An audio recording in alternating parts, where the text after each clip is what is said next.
Olá, eu estou aqui com o prefeito de Fortaleza, Roberto Cláudio Rodrigues Bezerra, 41 anos, natural de Fortaleza, neto e filho de professores, casado com Carol Bezerra, pai de 2 filhas, Isabela e Roberta.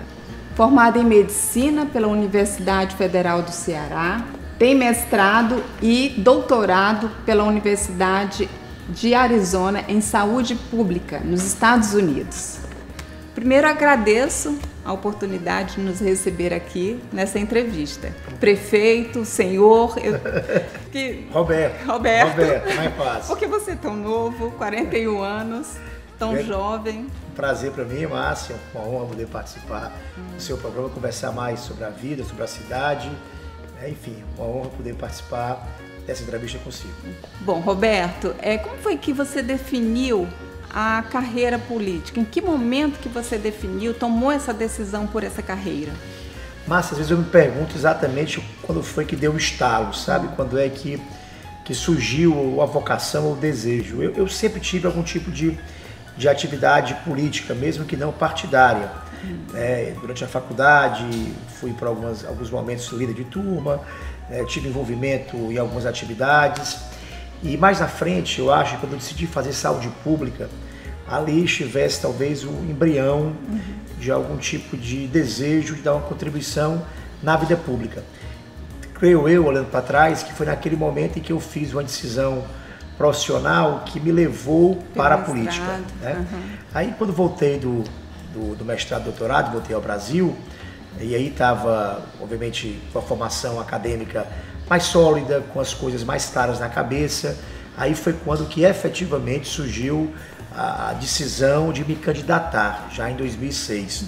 Mas acho que até você cristalizar a decisão de ser candidato leva um bom tempo. Mas eu quero saber da tua rotina, tá? Como acontece a tua rotina diária, desde o acordar até chegar em casa, dormir? Como é essa tua rotina aqui no teu gabinete, aqui na prefeitura, no teu dia a dia?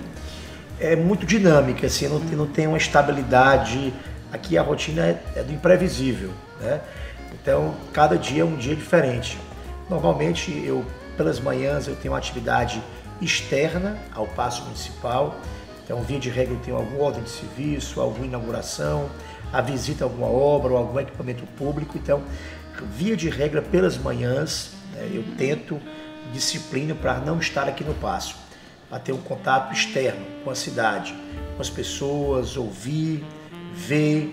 Isso me ajuda a entender mais o dia a dia, das expectativas e das demandas mesmo do cidadão. Durante o dia, eu fico aqui à tarde, já na verdade, no final da manhã até o final da tarde, uma ajuda mais administrativa, recebendo instituições, recebendo pessoas que agendam comigo e também tendo encontros com os secretários e tomando decisões do dia a dia, problemas que surgem que mereçam decisões importantes da cidade. E à noite, muitas vezes, eu também tenho agendas externas, ou agendas que não são da prefeitura, que são institucionais, que demandam a minha presença, ou mesmo também agendas da própria gestão municipal, inaugurações, eventos da prefeitura, em que eu faço questão de estar presente também. Então, basicamente, chego muito tarde em casa. Geralmente dorme, acorda que horas e dorme que horas? Eu durmo muito tarde, eu não durmo antes de 1 da manhã. É mesmo? Raríssimos os dias em que eu vou para a cama antes de 1 da manhã. Quando chego em casa, praticamente está todo mundo dormindo já. A Carol às vezes está acordada. Aí para poder esquecer, ligo ali a televisão, vou assistir um filme, uma série, tentar checar meu Facebook, fazer alguns comentários, até dar o sono, desligar a tomada e dormir. Já estou na rua em torno de 8, 8h30, normalmente já estou na rua saindo. Mas nessa vida atribulada, tem tempo para o lazer? Algum livro, por exemplo, as séries, quais que você gosta, qual que você tem visto? Eu tenho lido cada vez menos, né? A leitura sempre foi um hábito que me deu prazer, e infelizmente não tenho tido a possibilidade de começar e terminar muitos livros. Eu tenho até começado muitos, mas terminado muito poucos. Adoro biografia. A última que eu li agora, que foi uma biografia super irreverente, leve, uma autobiografia da Rita Lee. Então foi o último que eu consegui começar e terminar. E assim, filmes, assim, eu vejo muitos, né, de diversos estilos. Eu gosto muito de assistir filme. E agora com a comodidade de poder assistir filmes em casa... Não vai ao cinema? Vou ao cinema, vou mais com as filhas. É? Tiro mais para poder fazer um passeio aí familiar. Não é tão frequente quanto a gente quer, mas uma vez no mês, uma vez a cada 2 meses eu vou ao cinema. Mas assisto muitos filmes com a Carol em casa, no final de semana, e à noite, chegar um pouco mais cedo em casa e pegar ela acordada, normalmente assistimos algum filme. Assistimos recentemente assim, alguns bons filmes. Eu recomendo Lion, que é um filmaço, né? E assisti recentemente, na semana passada, o The Founder, que é da Gênesis, do McDonald's, tá? Um filme bem interessante também. E tem tempo para exercícios físicos, prefeito? Muito pouco. É? A rigor, eu diria que até tempo tem, né? Eu aprendi que tem que ter tempo, é escolha. O que você faz geralmente? De atividade, eu tenho uma esteira na sala, né? Que só não virou ainda guarda-roupa porque a Carol usa todo dia, certo? Mas eu uma vez na semana, 2 vezes, sempre que tenho tempo, final de semana principalmente, faço a caminhada na esteira. E às vezes, que também menos frequente que eu gostaria, a gente aos domingos, que eu moro ali em frente ao Cocó, a gente faz passeio de bicicleta aí familiar, aí é menos exercício e mais lazer com as meninas mesmo, né? Mas faço bem menos exercício do que eu gostaria. Mas até mesmo aos domingos tem trabalho, né? Geralmente você participa... Quase todos os domingos. Também tenho audiências na minha casa, domingo pela manhã. Então, mesmo? Normalmente eu tenho 1, 2 ou 3 agendas que não foram possíveis na semana, que acabam ficando ali rapidinho para decisão do dia de domingo também. Mas é cedo, faço ali de 9h30 às 11h, depois me livro quando não tenho agenda pública. Mas dia de domingo eu tenho uma rotina, é almoçar com a família e depois domingo à tarde eu tiro pra gente. Então, eu vou pro quarto, todo mundo fica junto no quarto, vira uma farra só, vira acampamento com filme. Né? É um descanso e relaxo. Então é um dia, assim, é um momento sagrado da semana. Roberto, você tem alguma filosofia de vida, alguns pilares que te norteiam na vida? Assim, intencionalmente, racionalmente, não. Não tenho assim, uma filosofia ou inspiração de valores ou religiosos, espirituais, que todo dia eu me acorde, por exemplo, e me lembre de fazer. Mas há algo que eu acho que a gente aprendi muito com meus pais, sendo criado em casa, tenho muito orgulho dos pais que tenho, felizmente, graças a Deus, ambos vivos e continuam sendo fonte muito importante de exemplo, de inspiração, e isso acaba contaminando a gente, influenciando muito o que a gente é e como a gente age, né? Por exemplo, fazer o bem aos outros é algo que eu aprendi muito fortemente dentro da minha casa com meu pai e com minha mãe. Tentar ser generoso, ser humano, é algo que eu tento praticar todo dia. Tento buscar o equilíbrio, sabe, Márcia? Assim, eu acho que sempre que a gente desequilibra, né, a gente fica infeliz, né? Então, por mais que não seja algo intencional, que eu acorde lembrando que tenho que fazer, né, é algo que um pouco faz parte do meu dia a dia. Como você busca esse equilíbrio? Eu acho que me disciplinando mesmo, né? O trabalho para mim sempre foi uma paixão. Eu tive a oportunidade de, pelo menos na minha lembrança, sempre estar envolvido com coisas que me apaixonam, né? E eu me entrego muito mesmo, né? Eu me lembro quando eu fui deputado estadual pela primeira vez, eu saí da Assembleia muito tarde da noite, né? E sempre fiz, mesmo sem precisar, essas ações com muita intensidade, com muita entrega, né? Isso, se você não tomar cuidado, acaba também lhe tomando de outras coisas que são importantes para esse tal equilíbrio que eu imagino ser importante para a gente ser feliz. Por exemplo, a família. Eu, se não me disciplinar, acabo ficando aqui ou fora de casa o dia inteiro, não almoçar nem um dia da semana com as filhas, não jantar nem um dia da semana com as filhas. Então, aqui e acolá, né, vem assim uma culpa, né, e uma necessidade de dar um passo assim atrás e tentar jantar, nem que volte para o compromisso depois, ou fazer com que elas venham almoçar aqui comigo. Então, eu acho que esse equilíbrio é algo que a gente mesmo se cobra. A gente vai se sentindo incompleto de um lado e sente que há uma necessidade, uma responsabilidade de buscar esse certo equilíbrio. Ao mesmo tempo, ter um tempo para os amigos, para um certo tipo de lazer, para um escape, qualquer que seja, né? Uma viagem. Ou um passeio, ou ir para a praia, ou curtir a família. né? Então eu acho que essas coisas são importantes para a gente ser feliz, até para produzir mais. Às vezes não é nem tanto o tempo da entrega no trabalho, mas também o tempo com a qualidade da sua consciência tranquila, da sua capacidade de pensar, de tomar decisões com clareza, e a capacidade de estar lúcido, tranquilo, vendo as coisas com serenidade, sendo capaz... Você é uma pessoa tranquila, você se considera? Porque você passa isso sempre para... Acho que todo mundo tem os momentos assim, de intranquilidade, que acolá, perder um pouco a cabeça, né? De se zangar com as coisas, mas eu me considero uma pessoa tranquila. Mas eventualmente mesmo quem é tranquilo tem dias e tem horas e tem momentos e circunstâncias em que você acaba se permitindo, né, sair um pouco do seu eixo, do seu prumo, né? Mas eu tento ser sereno, tento buscar, até porque as decisões tomadas no calor da emoção sempre são as piores, né? Eu aprendi muito isso na administração pública e na convivência política. Sempre que eu tomei alguma decisão afobado, ou irritado, ou ansioso, sempre ela foi uma decisão mais pobre, mais frágil, menos sólida do que aquela tomada de forma racional, planejada e serena. Então, tento buscar a serenidade e a tranquilidade, porque nessa atividade ela é muito necessária, né? Eu estou tendo o privilégio de liderar uma cidade, que é a minha cidade, que tem 2,6 milhões de habitantes. E tomar decisões por essas pessoas. Né? E tomar decisão por essas pessoas que me deram essa prerrogativa. E cada decisão, ela afeta positiva e negativamente pessoas e instituições. Não há decisão neutra, ou ela não é decisão. Então a gente precisa de muita serenidade para saber o que é o mais justo. Qual é a cidade ideal para você? Fortaleza primeiro. Mas que Fortaleza é essa que a gente não tem ainda, né? E que a gente ambiciona ter. Eu acho que é uma cidade que tem muitas coisas positivas, né? Estou nem falando dos atributos naturais dela, do clima, do povo, da praia, da alegria. Estou falando assim de coisas importantes que a gente conquistou. Fortaleza, se a gente olhar assim para a história, nós hoje somos o maior PIB do Nordeste brasileiro. Somos a 5ª maior capital do país. Somos uma das cidades com o maior número de fluxo de turistas do país, doméstico, do país inteiro.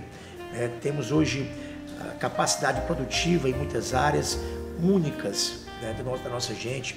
Temos um parque de universidades e acadêmicos e produção intelectual e acadêmica de muito valor, muitas vezes em algumas áreas únicas para o país. Então temos muitas conquistas ao longo desses anos. Se você me perguntar qual é a grande ambição, e não é uma ambição material, física para a cidade, não é algo assim, eu diria que dependa de grandes obras, é algo que dependa muito mais de alma da gente, é a gente buscar uma cidade que construa um sentimento de cidadania cada vez mais presente nas pessoas e nas comunidades. Muitos dos problemas da cidade são problemas que passam pelo poder público, mas que para terem respostas longevas e duradouras, dependem muito da parceria com o cidadão e com a cidade. Então desenvolver esse tipo de solidariedade do cidadão que mora aqui, com a sua vizinhança, com a sua comunidade, com a sua praça, com o seu lixo e com isso, com a sua cidade, é algo muito valioso. E nossa cidade é uma cidade de vanguarda. A gente foi uma cidade que elegeu a primeira prefeita mulher do país, que foi a Maria Luísa Fontenelle. Somos uma cidade que sempre teve assim, muita tolerância, respeito à diversidade, mas para qualquer cidade do mundo, principalmente as grandes cidades, esse sentimento de solidariedade do cidadão com a cidade é algo muito caro, muito valioso e que acaba despertando um sentimento de cidadania. A prefeitura tem um papel nisso, induzir essas coisas, né? Adoção dos espaços públicos, as bicicletas nas ruas, as areninhas, aonde uma semente dessa foi plantada, a gente tem visto esse sentimento desabrochar no seu entorno. Mas a grande ambição é uma cidade com mais cidadania. Isso depende muito do poder público, induzir, estimular, e depende também de um certo amadurecimento e da construção de um pertencimento do cidadão com a cidade. A cidade vai ficando grande, né? e a gente passa a ter ambições de cidades pequenas. Olha a contradição, né? O que a gente mais quer é botar a cadeira na praça, que as pessoas se conheçam pelos nomes, que o comerciante do bairro seja alguém conhecido do morador, que a gente volte a comprar fiado, que as relações de confiança e de comunidade se restabeleçam, porque elas vão ficando esgaçadas e vão sendo perdidas, não é só aqui em Fortaleza. Reconectar isso. É reconectar. A palavra, inclusive, que eu usei foi conexão entre pessoas e pessoas e espaços. Então, reconstruir esse sentimento de comunidade, mesmo em cidades grandes. Isso não se faz sem a tal cidadania que a gente falou agora há pouco. Então, em síntese, por esse longo discurso, o que eu ambiciono é uma cidade solidária, generosa, conectada e que possa reconstruir os melhores valores e lembranças das pequenas cidades em pequenas comunidades, mesmo numa grande cidade como Fortaleza. Isso é mais importante que qualquer obra que a gente está fazendo ou vinha fazer. Você tem alguém que te inspire? Você falou dos seus pais, mas uma grande inspiração? O meu pai e minha mãe são fontes recorrentes assim, de inspiração. Meu pai, inclusive, eu falei um pouco do início da vida pública, esqueci de falar que meu pai teve um papel muito importante nisso. Meu pai foi reitor da Federal, presidiu o Conselho Nacional de Educação. Eu acompanhei essa trajetória dele de dedicação ao público, né? E ele certamente é meu primeiro e mais importante exemplo de espírito público, de dedicação à coisa pública. Se você perguntar quem é assim, uma figura internacional que hoje move em mim assim, muita admiração, eu diria que é o Papa Francisco. O Papa Francisco é um líder internacional que tem tido capacidade de unir as pessoas que pensam diferente, que tem dado exemplo do que é o serviço, liderar pelo serviço e pelo exemplo. Esse, para mim, é o maior exemplo do Papa Francisco.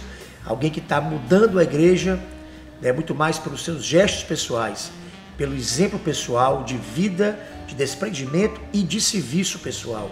E isso tem feito uma verdadeira revolução dentro da própria igreja, pela capacidade que ele tem de liderar pessoalmente essa transformação. Falando de futuro, teus sonhos? Enfim, eu nunca planejei assim nada muito definitivo para a minha vida, honestamente. Eu não planejei lá atrás ser prefeito de Fortaleza, né? Não planejei ser presidente da Assembleia. Isso foram circunstâncias que surgiram, que apareceram. Eu sou muito orgulhoso de ter tido a oportunidade de cumprir essas tarefas, né? Mas não foi nada que eu me planejei pessoalmente para fazer. Enfim, eu não tenho muitos planos pessoais para mim, para frente. Meu único plano nesse momento é poder me dedicar muito ao longo desse mandato, poder entregar ao final do meu mandato uma cidade com alguns legados, né? Legados que possam ter continuidade ao longo do tempo, legados que mereçam algum tipo de respeito ou consideração da opinião pública e que eu possa olhar para trás, né? E poder contar a minha história dizendo que em algum momento a minha dedicação, o nosso tempo dessa turma que está aqui colaborando com a cidade deixou transformações que com o tempo foram mudadas, foram melhoradas e que tornaram Fortaleza uma cidade melhor de se viver. Eu diria que essa é uma ambição que não é pessoal, mas é uma ambição para o futuro. De alguma maneira sentir que esses 8 anos puderam contribuir com a cidade se transformando. Aí depois de tudo isso eu tenho um plano, que não é uma ambição, que é poder me dedicar à família e a mim um pouco academicamente. Eu tenho um plano de acabar desses 8 anos, ter uma experiência acadêmica que possa me ajudar de novo a pensar sobre os problemas do país, a entender melhor o que está se passando, a produzir alguma coisa, escrever alguma coisa, não só sobre essa minha experiência como prefeito, mas também sobre coisas que eu imagino poderem ter algum tipo de utilidade para frente. Então, porque você é muito novo e em pouco tempo você já conquistou aí, 2 mandatos, né?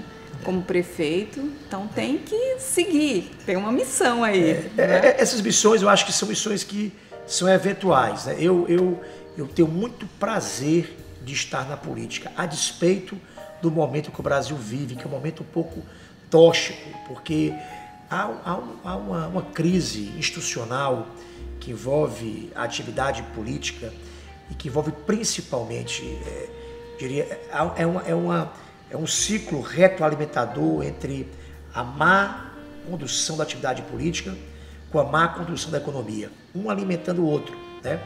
Isso vai gerando nas pessoas um certo ceticismo, uma incredulidade a respeito do que de fato a ação política pode fazer, pode transformar. Mas se a gente parar para pensar, a única saída para nos desvencilhar dessa crise é a política, né? Não há outra para a economia ser retomada, para que a própria atividade política eleitoral possa produzir leis, produzir transformações, que não seja a boa condução da própria política. Se a gente abrir mão disso, a gente está abrindo espaço ou crenças de que a democracia, o regime republicano democrático não é o melhor caminho para o Brasil. E a história do mundo mostra para a gente que é exatamente esse o caminho das transformações mais longas, mais definitivas e mais sustentáveis. Então, por isso é que, a despeito de tudo isso, eu tenho muita paixão em fazer política, porque creio que é por aí que a gente pode mudar a vida dos outros, simples assim, né? Então, o que será da minha atividade política após a prefeitura, eu não tenho planos objetivos para isso, né? Mas quero continuar militando, quero continuar trabalhando, quero continuar acreditando que a política é o caminho, ou o único caminho para a gente poder corrigir, inclusive, os erros institucionais, para a gente corrigir as nossas desigualdades, para a gente poder corrigir os rumos da economia. Se não for pelo caminho da política democrática, qual será esse caminho, né? Para finalizar, prefeito Roberto Cláudio, você como pai de Isabela e Roberta, o que você espera do mundo, né, quando essas meninas estiverem grandes, mais conscientes da vida? Paz, que mundo você quer para elas? Primeiro, paz, né? Assim, um mundo em guerra, um país em conflito, né, acaba exteriorizando o que há de pior na humanidade, né? Então, o mundo de paz, acho que é uma coisa que todos nós ambicionamos e o mundo de paz depende de cada um de nós, do valor compartilhado coletivo, individual, que vira coletivo por cada um de nós, né? Um mundo de tolerância, de respeito ao outro, um mundo de generosidade, né? Eu diria que o processo de urbanização recente do mundo inteiro, que afetou muito fortemente o nosso país, o advento das redes sociais tão valorizado, né? A busca que o próprio capital induz, o sucesso e da performance pessoal, tem acabado produzindo um mundo de mais egoísmo, né? De menos solidariedades, de menos generosidade, de menos interação. Então, o que eu espero é que o mundo delas, de vida adulta, possa ser um mundo de compartilhamento, um mundo de interação, um mundo de... Não é uma coisa romântica, não, porque isso tem a ver com o próprio papel da economia, com o papel da sociedade, né? E isso tem que ser induzido. A gente tem que valorizar cada vez mais esses tipos de valores. E é isso que eu espero para o futuro delas, né? E o futuro deve começar a ser construído a partir, né, do hoje, né, das nossas ações pessoais e também das nossas ações institucionais. Eu, quando vejo os carrinhos elétricos sendo compartilhados, as bicicletas sendo compartilhadas, as praças sendo usadas, as areninhas sendo geridas por conselhos comunitários, quando eu vejo esse tipo de interação, de troca, eu tenho muita esperança que esses valores possam prevalecer mesmo na economia de mercado. A grande tarefa nossa é essa, é como produzir uma economia de mercado próspera, que gera emprego, que gera oportunidade, mas que também esteja sensível à generosidade, a quem mais precisa, ao acolhimento, ao respeito às diferenças. Roberto Cláudio, muito obrigada pela entrevista. Foi Grande ótimo prazer, Márcia. Passar a tarde aqui e conhecer um pouco mais da tua rotina e da tua história. E também mostrar à população como eu sou um privilegiado. Então aqui, filmando aqui atrás, pessoal, está aqui o bosque do Riacho Pajeú. Aqui é um sítio, né? A gente está aqui, talvez dê para ouvindo aqui os periquitos de andaias cantando. Aqui tem saputizeiro, mangueira, baobá. É uma beleza. Cercado de natureza. Prédio tombado. Então, de fato, é um espaço privilegiado. Que acaba nos ajudando a pensar mais. Tenho certeza. A refletir mais sobre a cidade. Eu que agradeço sempre o seu carinho, carinho que você tem tido com a gestão, com a cidade de Fortaleza e a oportunidade que me deu de conversar um pouco mais sobre o meu dia a dia, sobre Fortaleza, sobre sonhos da cidade também. Muito obrigado. Obrigada.